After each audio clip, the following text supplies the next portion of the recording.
I failed my Greenstone. I had set up an agricultural enterprise project. That was the focus of my Greenstone. But then I realized it wouldn't work. The experiment takes a long time, the time something I did not have. So I changed my Greenstone topic to failure, something I'm quite familiar with. When I think about failure, I have a lot of failure experiences, like falling asleep in class, failing backflip in front of 100 people, and not having a girlfriend my entire time at Green School, which is nearly 3 years.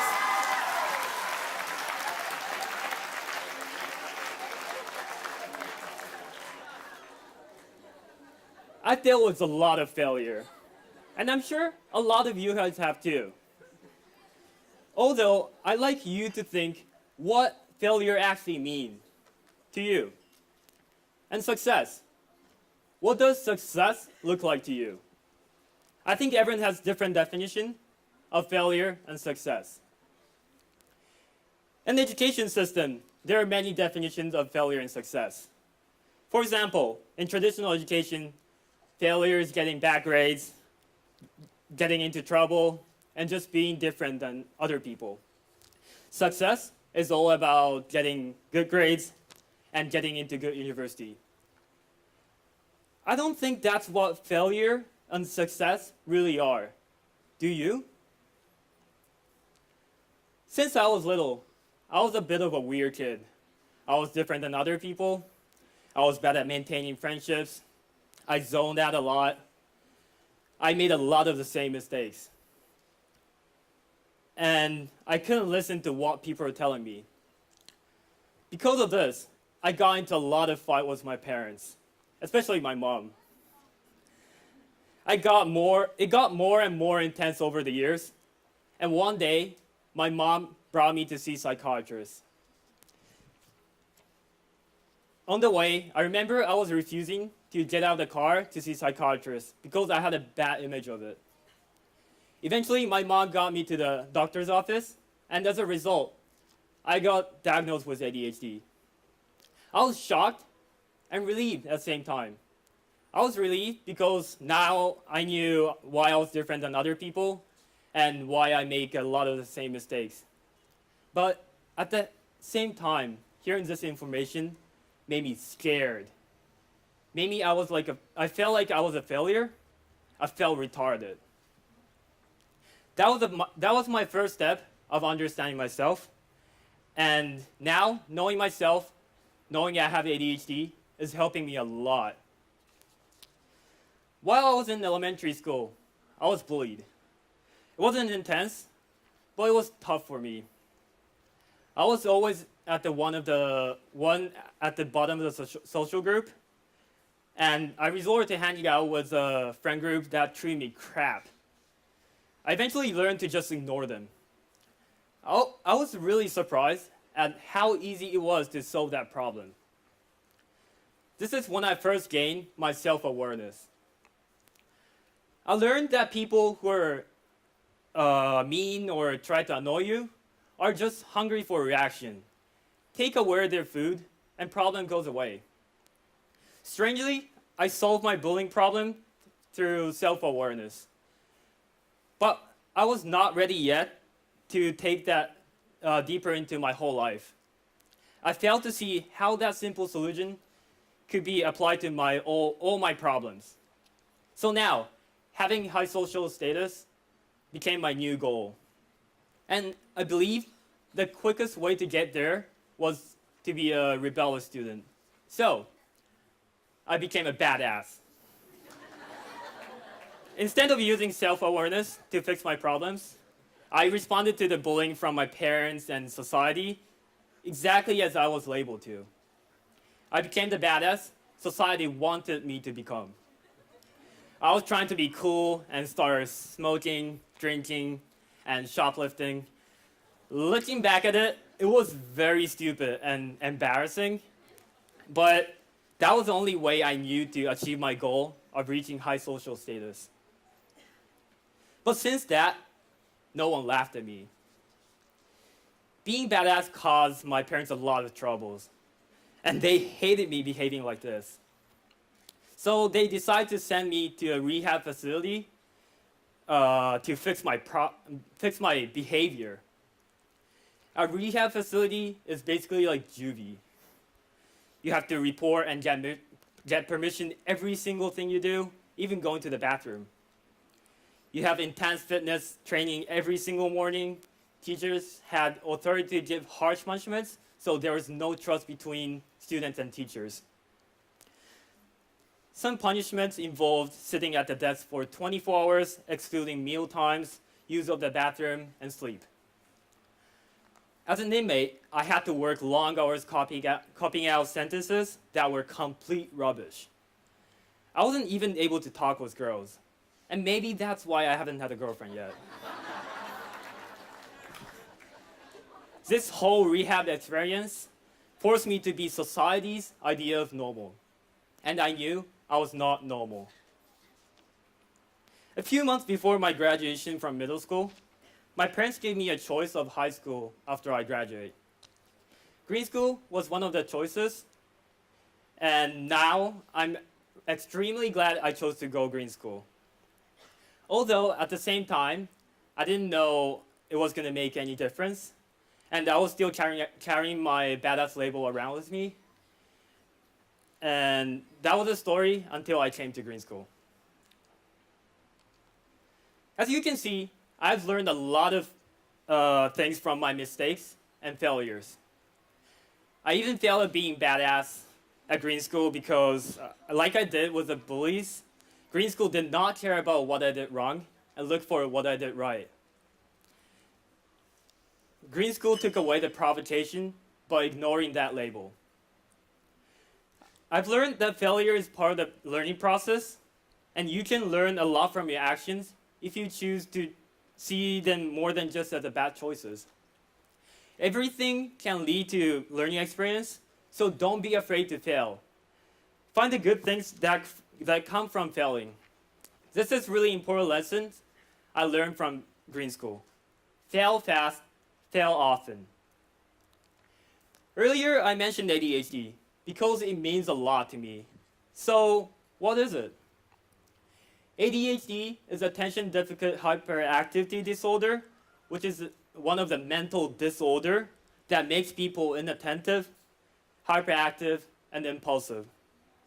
There are some different forms of treatment, drug medication being one of the most common.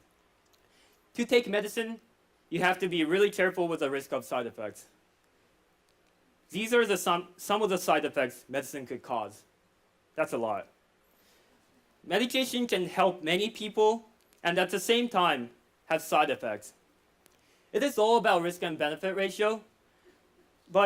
And I took medicine for 2 weeks, but medicine were not for me. For non-drug medication options, you can do things like go see a counselor or getting involved in physical activities that force you to concentrate, like martial arts, or think about a way you can change your lifestyle, including diet and sleeping schedule. What this makes me think is medication even necessary in a lot of cases like mine? The only medication that I have ever taken was for 2 weeks. That's it. And that wasn't effective for me.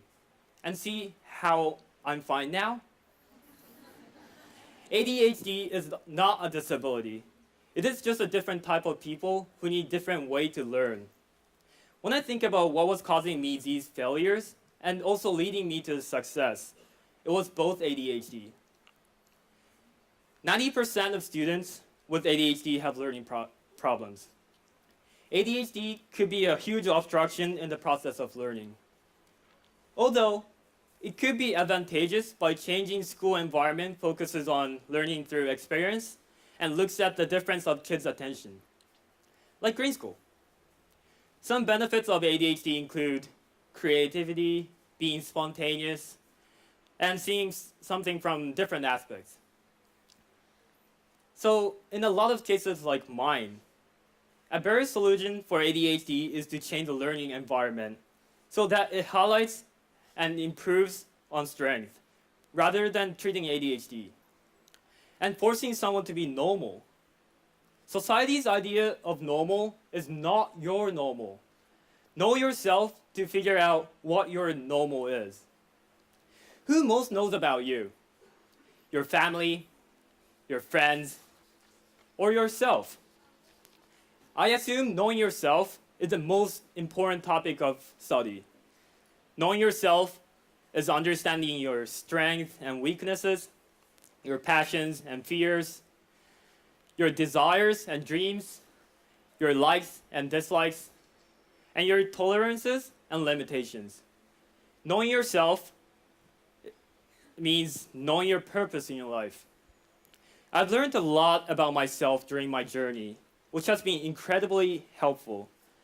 The majority of the process, me knowing myself, happened at Green School. Oh, wait. The difference between traditional education and Green School education is that Green School does not only focus on academic study. Green School fosters what students are interested in and helps them realize what they actually need. Green School education believes that people who would be failure in traditional education can be successful. Teachers try to use different approaches to each student by diversifying the way they teach visual, auditory, and kinesthetic learners. Because of this, I started to learn more about myself as a learner, what I am interested in, what I am good at, my passions, and my problems. I learned how to deal with myself by knowing myself. If I was in a normal school, I think the teacher would just ignore my problems because they care more about whole group over individual. I totally understand this because usually the ratio of students and teachers is around 40 to 1. At Green School, it is around 10 to 1. In traditional education, it is impossible to understand all the students' intelligences. That is why it needs to be changed. Professor of Harvard, Gardner's theory of multiple intelligences states that there are at least 8 ways humans perceive and understand the world. These are the common intelligences people have. Music smart, picture smart, word smart, number reasoning smart, body smart, people smart, self smart, nature smart. In traditional education, usually they only focus on word smart and number reasoning smart. In the traditional education setting, there's a lack of focusing on using the multiple intelligences, which could help to meet the learning needs of all students. According to Gardner, successful education does not require covering everything. In fact, the greatest enemy of understanding is coverage. Using multiple intelligences creates more personalized lessons and helps promote self-motivation in students because learning is based on their innate talents. We have to focus on what students really need to know in real life, which is to promote understanding and awareness of self. When you have a time of tomorrow or tonight, I would like you to write a little thank you letter to yourself. Write about all who you are and what you're grateful. Don't write it for anyone else. Write it for yourself. Don't care about what society label you. Break the boundary of the label. Be grateful with what you can do and who you are. I wrote a little thank you letter to myself, so I would like to read it.